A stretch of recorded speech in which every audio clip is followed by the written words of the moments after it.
Police స్టేషన్లో జయరామ్ రెడ్డి అనే ఒక వ్యక్తి మా దగ్గరికి వచ్చి అప్రోచ్ అయిన వాస్తవమే. ఈ రోబో బార్లో వాళ్ళు డిన్నర్ చేశారు. ఆ టైంలో ఉంగరం తీసి టేబుల్ మీద పెట్టి డిన్నర్ అయిన తర్వాత వాళ్ళు అక్కడి నుంచి వెళ్ళిపోయారు. మరుసటి దినము వాళ్ళకు గుర్తుకొచ్చి ఈ ఉంగరము నేను రోబో బార్లో మర్చిపోయాను అని తెలుసుకొని అక్కడికి వచ్చి చెక్ చేస్తారు. చెక్ చేసిన తర్వాత వాళ్ళ దృష్టికి ఒక బుజ్జి అనే ఒక స్వీపర్ దాంట్లో క్లీన్ చేసే ఒక అబ్బాయి దగ్గర ఉంగరం ఉన్నట్లు వాళ్ళు గుర్తిస్తారు. దానివల్ల వాళ్ళు అతన్ని బార్ రెస్టారెంట్ ఓనర్లు మరియు ఈ కంప్లైంట్ ఇద్దరు కలిసి విచారిస్తారు.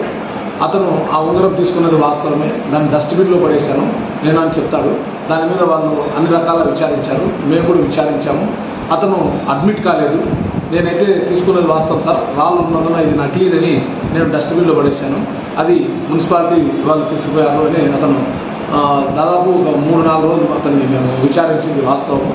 అయిపోయిన తర్వాత విచారణ అయిపోయిన తర్వాత అది కేసు నమోదు చేశాము, అది విచారణలో ఉంది. అంతకు తప్ప ఇందులో ఎలాంటి వీళ్ళు చెప్పే విషయాలన్నీ ఎక్కడ మేము మాట్లాడలేదు. మేము ప్రతి కంప్లైంట్కు గౌరవిస్తాం. ఎక్కడ ఈ కేసులో అయితే కేసు నమోదు చేశాం.